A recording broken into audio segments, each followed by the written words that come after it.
సింగరేణి గడ్డ మీదకి వెళ్ళి చెప్తున్నా, బరాబర్ గల్ల వంటి అడుగుతాం. ఏమైంది నీ 420 హామీలు? మా ఆడపిల్లలకి ఇస్తాన 2500 ఎప్పుడు ఇస్తావని అడుగుతాం. ఎప్పుడు ఇస్తావు 4000 పెన్షన్? బరాబర్ అడుగుతాం. తులం బంగారం ఎప్పటి నుంచి ఇస్తావు? బరాబర్ అడుగుతాం.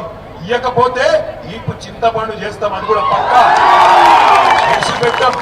కానీ నాకు తెలుసు మా ఆడబిడ్డలు మరి ఇక్కడికి వచ్చిన వాళ్ళు మంచిగానే సపోర్ట్లు కొడుతుర్రు, సీట్లు కొడుతుర్రు మగ పిల్లలు. కానీ మరి నాకు ఒక అనుమానం ఉంది, ఎల్లుండే ఎలక్షన్ ఉండదు. ఇవాళ రాత్రి రేపు రాత్రి జోరు ఉంటాయి ఇక దావతులు. వస్తారు, ఇంటింటికి వస్తారు. అక్క అంటారు, చెల్లె అంటారు, వదినే అంటారు, కోడలు అంటారు, బుగ్గగిస్తారు, గద పట్టుకుంటారు, కడుపుల తల పెడతారు, కాళ్ళ మీద పడతారు. ఒక్కొక్క కాంగ్రెస్ వాడు గ్యాసులు డబ్బా పట్టుకొని వస్తాడు, నేను చచ్చిపోతా అంటాడు.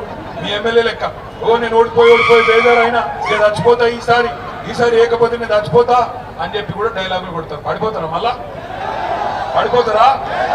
కిన్ని రకాలుగా దగా చేసిన వాళ్ళు, కిన్ని రకాలుగా ద్రోహం చేసిన వాళ్ళు, కిన్ని రకాల అబద్ధాలు చెప్పిన వాళ్ళు ఇలా నేను వచ్చి చెప్తున్నాడు రేవంత్ రెడ్డి, భూపాలపల్లి జిల్లా నట తీసేయడట. అది నువ్వు పెట్టిన ఆవురా తీసేస్తాం. జయశంకర్ సార్ పేరు మీద పెట్టింది ఎవరు? భూపాలపల్లి జిల్లా చేసింది ఎవరు? భూపాలపల్లికి మెడికల్ కాలేజ్ తెచ్చింది ఎవరు? భూపాలపల్లిలో కలెక్టర్ ఎస్పీని కూర్చోబెట్టింది ఎవరు? భూపాలపల్లిలో 1000 డబుల్ బెడ్రూమ్ ఇల్లు కట్టింది ఎవరు? సింగరేణి క్వార్టర్లు కట్టింది ఎవరు? 19,000 విరాసత్ ఉద్యోగాలు ఇచ్చింది ఎవరు? సింగరేణికి న్యాయం చేసింది ఎవరు? మరి పొట్టోడు పీకిందేమో 2 నెలలు. దాని కదా ఇంకా పెద్ద పోజులు కొట్టుకుంటూ వచ్చి నేను తీసేయ్యా. నేను అడుగుతున్నా, తీసేస్తే ఊరుకుందందుకు భూపాలపల్లిలో అమాయకం కొడుతున్నారే. ఈపు చింతపండు అవుతుందని తెలుసు నీకు. మరి నేను ఒకటి అడుగుతున్నా, మీరు కూడా చెప్పు.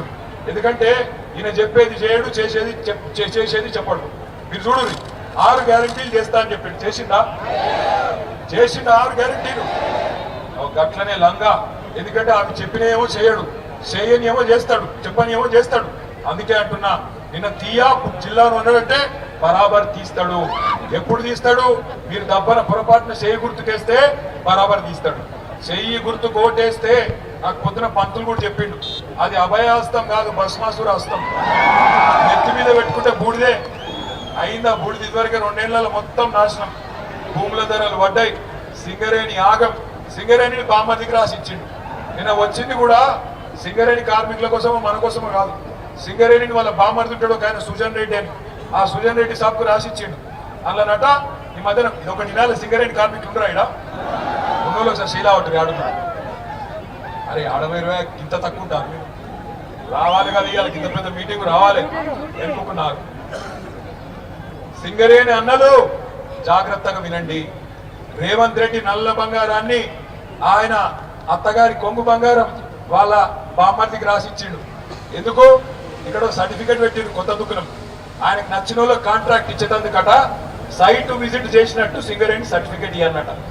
ఆ సైట్ విజిట్ చేసినట్టు సర్టిఫికెట్ కోసం వాళ్ళు రాగానే, కంపెనీ వాళ్ళు రాగానే వాళ్ళ ఫోన్ నంబర్లు, వాళ్ళ పేర్లు మొత్తం రేవంత్ రెడ్డి బామ్మర్దికి పంపుతారు. రేవంత్ రెడ్డి బామ్మర్దికి ఫోన్ చేస్తాడు, రే నువ్వు టెండర్ వేయకరా అంటాడు. టెండర్ వేయకరా అనగానే అవతలోడు బుగులు పడి వేయకపోతే మంచిదట. కానీ దబ్బన వేద్దాం అనుకుంటే ఇటు సర్టిఫికెట్ ఇయ్యడట. సర్టిఫికెట్ ఇస్తేనే టెండర్ వేయాలన్నట. గట్ల మే 25 నుంచి మొదలుపెట్టి ఇప్పటిదాకా 6,000 కోట్ల రూపాయలు బావమర్దికి రేవంత్ రెడ్డి రాసిచ్చిండు.